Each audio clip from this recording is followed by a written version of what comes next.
So hello everyone, कैसे हैं आप सभी। होप आप सभी अच्छे होंगे, मैं भी अच्छा हूँ। सो वेलकम है आपका मेरा न्यू ब्लॉग में। और आज का ब्लॉग काफ़ी इंटरेस्टिंग होने वाला है क्योंकि आज का ब्लॉग मैं कवर कर रहा हूँ एमिटी यूनिवर्सिटी पे। मेरी पुरानी वीडियोस जो एमिटी यूनिवर्सिटी पे थे, काफ़ी ज़्यादा कमेंट्स आए कि भैया बताओ, सर बताओ एमिटी यूनिवर्सिटी में क्या होता है, कैसे होता है। मुझे वहाँ से एमबीए करना है, मुझे एमबीए इस स्ट्रीम में करना है। आपने एमबीए कैसे किया, क्या किया, कब किया, और अभी आप जॉब कहाँ कर रहे हो। सो बहुत सारे क्वेश्चंस हैं और कोशिश करूँगा कि एक ही वीडियो में मैं आप सभी के आंसर दे सकूँ। और मुझे पता है दिस इज़ हाई टाइम, क्योंकि most of you completed your colleges, graduations, and most of you completed your school. So now it's a high time. Now you are going to search your colleges, universities, and everyone wants to complete their graduation or post graduation from the best. So friends, कोशिश करूँगा मैं कि काफ़ी ज़्यादा information आप मेरे इस blog से ले सकें, और चाहता भी हूँ कि आप उतना ही सपोर्ट मुझे करें। और आपके सभी जितने भी आपने क्वेश्चंस मुझसे पूछे थे, मैं इस ब्लॉग में कवर करने की कोशिश करूँगा। तो जो मेरे सब्सक्राइबर हैं वो तो हैं, जो मेरे चैनल पे न्यू हैं, जो नए लोग वीडियो देख रहे हैं, वो लाइक कमेंट ज़रूर करें। और कोई भी आपकी क्वेरी होगी तो आप कमेंट सेक्शन में डाल सकते हो, और मैं नेक्स्ट ब्लॉग में आपकी क्वेरी कवर करूँगा। सो स्टार्ट करते हैं फ्रेंड्स, बातें तो काफ़ी होगी। तो पहले मैं बता दूं कि मैं एमिटी यूनिवर्सिटी पंजाब और एमिटी यूनिवर्सिटी नोएडा को ही कवर करूंगा। एमिटी आपको पता है ऑल इंडिया में अलग अलग स्टेट्स में है, बट ये कि इंफ्रास्ट्रक्चर, फीस वगैरह स्टेट टू स्टेट सिमिलर ही रहता है। और पूरे इंडिया में सबसे महंगा एमिटी यूनिवर्सिटी नोएडा ही है, वो भी मैं आपको क्लियर कट बता दूँ। और सेंट्रल हब भी नोएडा ही है जो बाकी यूनिवर्सिटीज़ को दिखता है। तो आप बोल सकते हो कि इंडिया में जो पेरेंट यूनिवर्सिटी है, जो पेरेंट एजुकेशन हब है पूरा एमिटी का, वो है नोएडा से। बाकी जो सब्सिडरीज़ है, सब्सिडरीज़ मतलब बाकी जो हैं वो सिस्टर यूनिवर्सिटीज़ आप कंसीडर कर सकते हो। तो स्टार्ट करते हैं ब्लॉग। पहले मैं आपको बता दूं कि इसमें मैं स्पेसिफिकली बात करूंगा, जैसे मैंने एमबीए ऑपरेशंस मार्केटिंग में किया था, तो मैं एमबीए का एक्सपीरियंस आपके साथ शेयर करूंगा। साथ ही साथ जो लोग ग्रेजुएशन करने जा रहे हैं बीबीए का, तो बीबीए का इन्फॉर्मेशन भी मेरे पास है, क्योंकि मेरे जूनियर्स जो थे यूनिवर्सिटी में वो बीबीए बैकग्राउंड के थे, तो मैं उसके बारे में भी आपको थोड़े इंसाइट्स दे सकता हूँ। तो पहले तो मैं आपको बता दूं कि मेरा एमबीए जो हुआ था वो हुआ था एमिटी ग्लोबल बिजनेस स्कूल से। बट अब एमिटी यूनिवर्सिटी पंजाब बन चुका है पूरा, और एमिटी यूनिवर्सिटी पंजाब में बहुत ज़्यादा कोर्सेज मिलेंगे आपको डिफरेंट डिफरेंट स्ट्रीम्स के। उस पर मैंने एक अलग से वीडियो प्रॉपर बनाया है, वो आप देख सकते हो मेरे चैनल पे जाके। और एमिटी यूनिवर्सिटी नोएडा तो बहुत पुरानी यूनिवर्सिटी है फ्रेंड्स, वो तो one of the best well known private university है पूरे इंडिया में। तो पहले मैं आपको बता दूं एमबीए का, क्योंकि आए दिनों आजकल ट्रेंड बन गया है कि लोग एमबीए की तरफ काफ़ी ज़्यादा भाग रहे हैं। जैसे बीटेक था हमारे ज़माने में, मैंने खुद बीटेक करा हुआ है। I am BTech graduate, then after that I opt MBA. So बस अब कमेंट सेक्शन में ये मतलब पर ना बोलने की यार आपने 3 इयर्स नहीं देखी थी। बट प्रॉब्लम ये है कि मार्केट की डिमांड ही कुछ वैसी है यार। अगर आपके पास पोस्ट ग्रेजुएशन, मैंने एमटेक के लिए पहले ट्राई किया, एमटेक में मेरा हुआ भी जेपी यूनिवर्सिटी में, बट ये था कि जो मार्केट की नीड है, जो मार्केट की वांट है, उसके अकॉर्डिंग आपको चलना पड़ेगा। अगर आप उससे बाहर चलोगे तो आप जॉबलेस रह जाओगे मेरे दोस्त। गवर्नमेंट सेक्टर में जॉब करना एक अलग बात है, अगर आप प्राइवेट सेक्टर में जा रहे हो तो MBA is mandatory.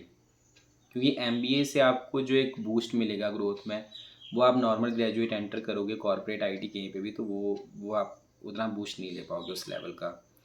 That what I experienced. क्योंकि जब मैंने एमबीए करके अपना कैरियर स्टार्ट किया था, सो मैं बता दूं कि मैं भी जेनपेक्ट के साथ काम कर रहा हूँ। So I am working with Genpact, and right now I am giving my services in banking domain. ठीक है। सो जो मेरा एक्सपीरियंस था कि I got promoted in 18 months. तो उसमें मेरा एजुकेशन क्वालिफिकेशन का भी मेन रोल था। मेरा जितना भी मैंने अभी तक अपना यहाँ पे वर्किंग रहा मेरा, तो उसका भी मेरा रिस्पांस काफ़ी पॉजिटिव था। तो इसलिए भी मेरा नाम रेकमेंड हुआ था प्रमोशन के लिए। Now I am working as a assistant manager which is 4B band. So ये सब चीज़ें जो है ना, आपकी क्वालिफिकेशन एमबीए जो है, ये आपको ना ग्रोथ बहुत देगी जब आप जॉब करना स्टार्ट करोगे। पहली बार जब आपकी हायरिंग होगी तो बहुत सारी कंपनीज जो हैं वो पोस्ट ग्रेजुएशन वाले स्टूडेंट्स को ही पिक करती है। और साथ ही साथ अगर आपके पास एमबीए होगा तो आपको पैकेज भी अच्छा खासा मिलने वाला है। अगर आप एक बीटेक ग्रेजुएट हो, एक नॉर्मल ग्रेजुएट हो किसी भी फील्ड में, बीटेक को छोड़ के बीएससी बीए, तो आप शायद उस लेवल का एक पैकेज आप क्रैक नहीं कर पाओगे किसी भी एमएनसी में। बट अगर आपने एमबीए करा हुआ है तो एमबीए वाले बंदे को एक लेवल, एक बैंड का जॉब मिलता है, तो उस बैंड के अकॉर्डिंग उसको सैलरी देना ही पड़ता है कंपनी को। तो वो चीज़ आपके लिए पॉजिटिव है। दूसरी बात ये है कि अगर आप एमबीए कर लोगे मार्केटिंग या किसी भी ऑपरेशंस में, इंटरनेशनल बिजनेसेस में, अभी आए दिनों तो बहुत सारे नए नए स्ट्रीम्स आए हैं, हेल्थ में भी हो रहा है एमबीए, फिर आपका एमबीए डिजिटल मार्केटिंग काफ़ी इन ट्रेंड है। तो बहुत सारी फील्ड्स हैं एमबीए के, बट पुराने जो हैं वो यही थे, एचआर था, एक फाइनेंस था, एक आपका ऑपरेशंस था। मेरा ऑपरेशंस और मार्केटिंग में है। तो एमबीए करके आपको नॉलेज मिल जाती है। ठीक है, एमबीए वाला बंदा जो होता है वो ऑलराउंडर होता है। तो अगर आप एमबीए का प्लान कर रहे हो तो पहले आप देख लो कि आपको डोमेन नॉलेज कितना है, आपका बैकग्राउंड क्या है। बैकग्राउंड का तो मैं ऐसा बोलूँगा, मैं खुद नॉन मेडिकल बैकग्राउंड का था। स्टार्टिंग में कुछ सब्जेक्ट्स आए जो कि थोड़ा कोर फाइनेंस से तो नहीं मैं बोलूँगा, बट कोर कॉमर्स सब्जेक्ट थे, तो बट हो जाता है, मतलब ऐसा नहीं है। क्योंकि जो नॉन मेडिकल मेडिकल वाले होते हैं उन्होंने उस लेवल का साइंस में पढ़ाई देखा होता है कि वो कर लेते हैं कोप अप। ऐसा कुछ नहीं है कि बहुत ज़्यादा डिफ़िकल्ट होने वाला है उनके लिए। बट ये है कि जब आप स्टार्ट करोगे अपनी जर्नी, तो थोड़ा मैं बोलूँगा कि जिनका थोड़ा कम्युनिकेशन वीक है या जो थोड़े इंट्रोवर्ट्स हैं, तो वो एमबीए में आने से पहले थोड़ी अपनी इन चीज़ों में काम करें। क्योंकि आप एमबीए कर रहे हो तो गवर्नमेंट जॉब तो आप जा नहीं रहे हो, आपको प्राइवेट सेक्टर का ही नॉक नॉक दरवाज़ा खड़खड़ाना है। तो इसलिए अपनी इन सारी चीज़ों पे, पर्सनैलिटी डेवलपमेंट, ये सब चीज़ें वो यूनिवर्सिटी और कॉलेज लेवल पे करवाएंगे आपसे। जब आप इंटरव्यू जाओगे उससे पहले आपको पूरा रेडी करके करेंगे, वो भेजेंगे। बट ये है कि अगर आपको लगता है कि मैं प्राइवेट सेक्टर में फ़िट हो पाऊँगा, ठीक है, मैं इंट्रोवर्ट नहीं हूँ, मेरा कम्युनिकेशन अच्छा है, ठीक है, मैं एक स्ट्रगलर हूँ और मैं मतलब कर सकता हूँ, अपना 100% दे सकता हूँ, ठीक है, तो आप एमबीए के लिए जाओ। क्योंकि यार इंडिया में कुछ ऐसा सीन है कि एमबीए बहुत कॉस्टलियर है। मैं बोलूँ, अगर आप अच्छी यूनिवर्सिटी से एमबीए कर रहे हो तो आपको अच्छा खासा पैसा देना पड़ेगा, ठीक है। अब बात ये है कि आप किसी नॉर्मल टियर 3 टियर 4 कॉलेज से करोगे तो आपको ले दे के 5-6 लाख में अगर 2 साल का एमबीए का खर्चा पड़ रहा है, बट उसका बेनिफिट नहीं है, क्योंकि आपको पैकेज भी कुछ वैसा ही मिलेगा फिर 2-2.5-3 लाख का मंथली इन हैंड, आपको वही 20-25 हज़ार। तो वो फ़ायदा नहीं है, फिर बोलने को आप एचआर मैनेजर हो बट सैलरी 20 हज़ार है। तो ये सब चीज़ें भी होती हैं, वो अलग चीज़ है। बट ये अगर एमबीए करना है तो मैं तो आपको रेकमेंड करूँगा कि अच्छी यूनिवर्सिटी से करो, या तो आप गवर्नमेंट की तैयारी करके एग्ज़ाम क्लियर करके फिर गवर्नमेंट कॉलेज ले लो। अगर आप गवर्नमेंट का नहीं तैयारी कर सकते हो या आपने तैयारी की आपका नहीं हो पाया, वो अलग सीन है। बट ये है कि अगर आपका गवर्नमेंट का नहीं हो पा रहा है तो आप प्राइवेट भी जा रहे हो तो अच्छी यूनिवर्सिटी में जाओ। अच्छी यूनिवर्सिटी का मीन्स कि जहाँ से आपको लगे कि यहाँ से मैं प्लेसमेंट क्रैक कर लूँगा। प्लेसमेंट कैसे क्रैक करोगे? अच्छी यूनिवर्सिटी होगी तो वो कंपनीज़ लेके आएँगी, कंपनीज़ लेके आएँगी तो आपको प्लेसमेंट मिल जाएगी, आपके पास अपॉर्चुनिटीज़ क्रिएट होंगी। कुछ यूनिवर्सिटीज़ ऐसी होंगी जहाँ पे कंपनीज़ ही नहीं आएँगी, फिर अपॉर्चुनिटीज़ क्या क्रिएट होंगी? तो ये थोड़ा सोचने वाली बात है। अब बात करूँगा मैं एमिटी की। तो एमिटी यूनिवर्सिटी में जो मेरा एक्सपीरियंस था यार, तो जब मेरा एमिटी से एमबीए कंप्लीट हुआ था उस टाइम कोविड टाइम था। तो कोविड टाइम था तो हमने तो काफ़ी थोड़ी डिफ़िकल्टीज़ भी देखी उस टाइम पे। बट स्टिल हमें फिर भी, मेरे टाइम पे बहुत सारी कंपनीज़ तो मैं नहीं बोलूँगा बट ऑपरेशंस के लिए कंपनीज़ आई थी। तो मैं कुछ कंपनीज़ के नाम रिवील करूँगा। जैसे आईटीसी आई थी, आईटीसी बहुत बड़ा नेम है। फिर आपका एयरटेल भी आया था, एयरटेल आया था, बर्जर लुइस आया था। फिर आपका जेनपैक्ट आया था, जेनपैक्ट में मेरा हुआ है, जेनपैक्ट में ही मैं अभी सर्व कर रहा हूँ, मुझे 3 इयर्स कंप्लीट होने वाले हैं। फिर केपीएमजी बिग फोर, बट ये कोर फाइनेंस वाली कंपनीज़ हैं तो उन्होंने वहीं से मतलब फाइनेंस के ही कैंडिडेट्स को पिक किया था। तो वहाँ पे वही वाली बात है, मेरे अंगना में तुम्हारा क्या काम है। So we are out from those interviews. और बिग फोर में पीडब्ल्यूसी, केपीएमजी, तो ये अच्छे अच्छे नेम आए थे वहाँ पे। और पैकेजेस की मैं आपको डायरेक्ट बात बोलूँगा, मुझे पता है कुछ लोग पूछेंगे भी कि आपने क्या पैकेज क्रैक किया था ये वो। तो पैकेज मैं आपको बता दूँ यार, पैकेज उस टाइम पे कुछ खास मेरा लगा नहीं था। तो पैकेज मतलब, बट ये था कि जो कोविड टाइम में थोड़ा ऐसी होड़ मची हुई थी, लोगों की जॉब जा रही थी, तो इसलिए कंपनीज़ भी हमारे साथ थोड़ा खेला खेल रही थी, मतलब they are also trying to play with us. जो एक नॉर्मल पैकेज हमारे उस टाइम पे, मतलब जो मेरे सीनियर्स को मिला था, तो उनके अकॉर्डिंग, उनके मतलब एज़ कम्पेयर टू दैम हमें एक पैकेज कम मिला था। बट उस टाइम पे तो हमारे दिमाग में ये था कि हम अपनी जॉब सिक्योर करें और कहीं ना कहीं प्लेस हो जाएं। तो हमने इतना पैकेज का सीन नहीं देखा, क्योंकि वर्क फ्रॉम होम था, 1.5 साल वर्क फ्रॉम होम किया तो सेविंग्स हो गई थी। मतलब ऐसा कुछ नहीं कि सेविंग्स नहीं हुई थी, बट ये था कि प्लेसमेंट्स की मैं बात करूँगा एमिटी यूनिवर्सिटी की, तो जो मेरा बैच था, out of my batch 90% candidates जो थे हमारे प्लेस्ड हुए थे। उनमें से जो 3-4 लोग थे उनको जॉब ही नहीं करना था, because they are from business background, तो वो अपने बिजनेसेस में जा रहे थे। And I think only 2-3 are left with placement, rest others placed. और जो 2-3 की मैं बात कर रहा हूँ, उन लोगों को ऐसा था कि उनको कुछ पर्टिकुलर जुरिडिक्शन में ही जॉब चाहिए था। सो दे आर लाइक चूजी, कि मतलब हमें पैन इंडिया कहीं पे भी प्लेस करोगे, हमें नहीं जाना है, हमें अपने घर के नज़दीक ही जॉब चाहिए। तो वैसा तो अब यार आपको पता है यूनिवर्सिटी करेगी नहीं या कंपनी करेगी नहीं कि भाई आप अपने घर के पास ही जॉब कर लो, ये हमारा ब्रांच में। तो ये सब चीज़ें देखने वाली है। बाकी एमिटी यूनिवर्सिटी प्लेसमेंट बढ़िया, मस्त फुल ऑन प्लेसमेंट तो सबको मिलेगी। पढ़ाई करो, अच्छा नंबर्स में रहो, अच्छे सीजीपीए में रहो, तो अच्छी प्लेसमेंट भी मिलती है। प्लेसमेंट अब ऐसा है कि यूनिवर्सिटी का काम होता है कंपनीज़ लाना। वो कंपनीज़ लेके आएंगे और आपको क्या करना है, उन अपॉर्चुनिटीज़ को पॉसिबिलिटीज़ में बनाना है। मतलब वो छोड़ना नहीं है, अपना एक जॉब सिक्योर करना है। ये तो हो गई एमबीए की बात, एमबीए का भाषण। अब बात करेंगे बीबीए के लिए।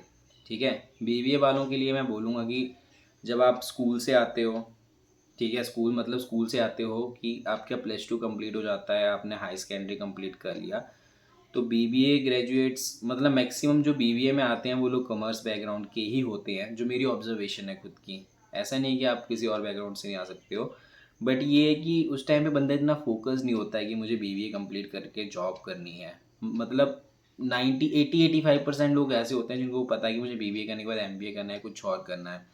बट हाँ, कुछ 10-15% लोग होते हैं जिनके मन में ये होता है कि मैं बीबीए के बाद 1-2 साल जॉब करूँगा फिर एमबीए ऑप्ट करूँगा।